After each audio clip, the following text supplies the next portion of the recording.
Well, guys, 2022 has come to an end, and not in a good way. Not in a good way. Unfortunately, we have had some major deaths here right before the end of the year, which I'll show you here. Also, we've had some crazy news here right before the end of the year as well. That we'll go over here in this video. Also, I will have a cash giveaway question here, trivia question here for you guys in this video and on New Year's Day for you guys here as well. So make sure to watch this video all the way through, and you could win cash money directly from me. Yeah, cash money. I like that term. So if you're new here, make sure to subscribe down below so you don't miss out on any new videos. Click the bell icon, and thanks so much for liking and sharing these videos. Let's jump right in. And it seems like 2022 was just as crazy as 2021 and 2020. I don't know if it's the pandemic or if it's just kind of this, yeah, this, I don't know. I don't know if I want to say the word omen or if it's just kind of the stink in the air or what is it? What is it? But it just seems like kind of since this pandemic has started that we've just kind of had some bad luck years in a row. And this year's kind of been the inflation. The inflation, has kind of been the number one news. The economy, the sky high prices, gas prices, food prices, mortgage prices, car prices, and now interest rates at all. Well, credit card interest rates are at all time highs. Interest rates are obviously not at all time highs. We remember interest rates of the 80s with home mortgage rates in the teens, like, 15, 18%. Hopefully we don't get there in 2023 because, oh my gosh, look out. But credit card interest rates are pretty much at all-time highs. The average credit card interest rate around 20%, and the highest credit cards are at around 35, 36%. You guys can let me know your thoughts on that if you're seeing them higher than that. So yeah, but 2022 coming to an end here in not so great of a fashion. Um, let's see here. Look at this. First of all, Pope Benedict has passed here this morning. Yeah, so he was the former pope right before the current pope who resigned here a few years ago in 2013, I believe, because of old age. So he resigned here a few years ago really because he was pretty old then. And now he was 95 when he passed away here this morning. You can see here Pope Benedict. You can see his picture here has passed away here. So yeah, a sad, sad day here. Throughout his theological life, Benedict was known as a more conservative member of the faith. He worked to uphold traditions and preserve the Vatican's image.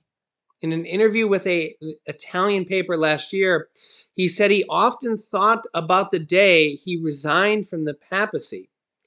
He said, quote, "It was a difficult decision, but I took it in full awareness, and I think I did it well. Some of my somewhat fanatical friends are still angry. They didn't want to accept my choice. They don't want to believe in a conscious choice, but my conscience is clear." Here's something really interesting.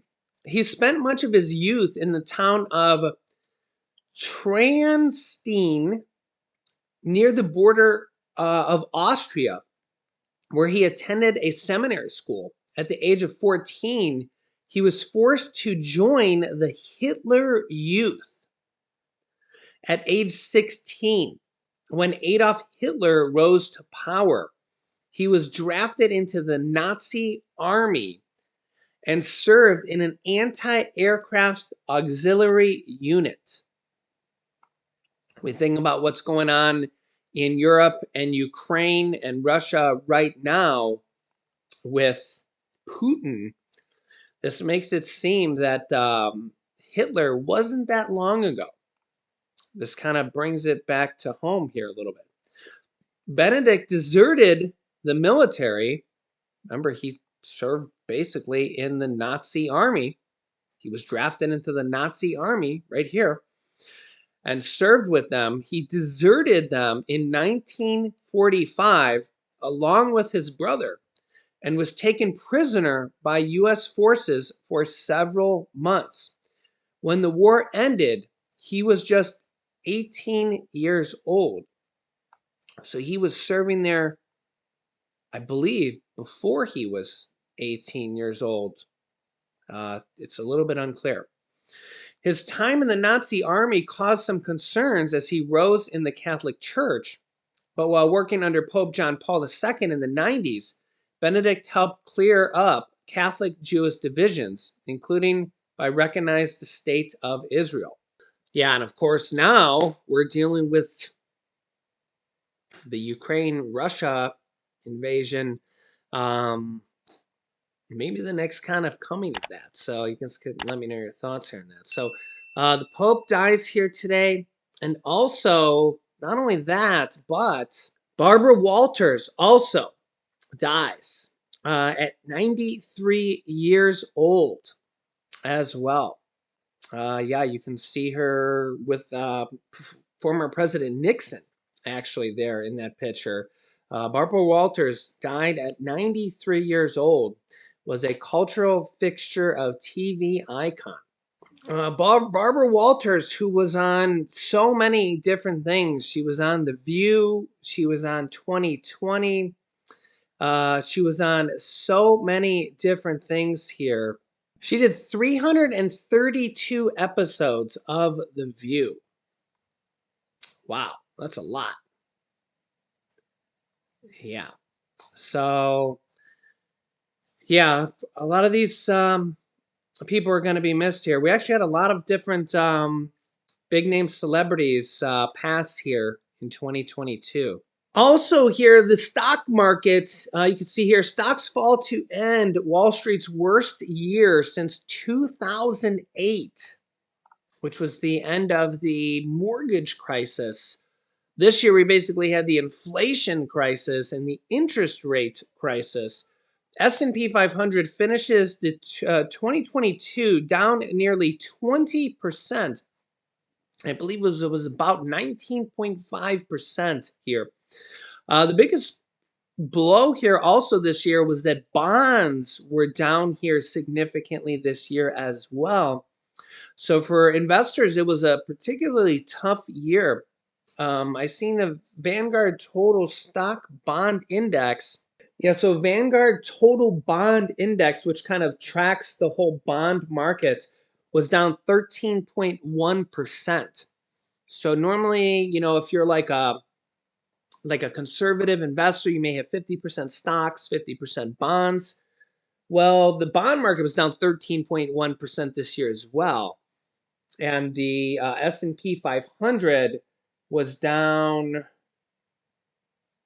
I see 19.5% here. This thing I'm looking at is showing 18.1%. So, yeah, so if you had a 50-50 allocation there, or maybe 60-40 or something like that, yeah, it just wasn't a good year anywhere all around because the interest rates going up made the bonds go down, and really it just wasn't a safe harbor anywhere. And the problem is if you had money in cash, you know, you hear the saying cash is king. Well, the savings accounts and cash money market accounts basically paid almost zero. Almost zero.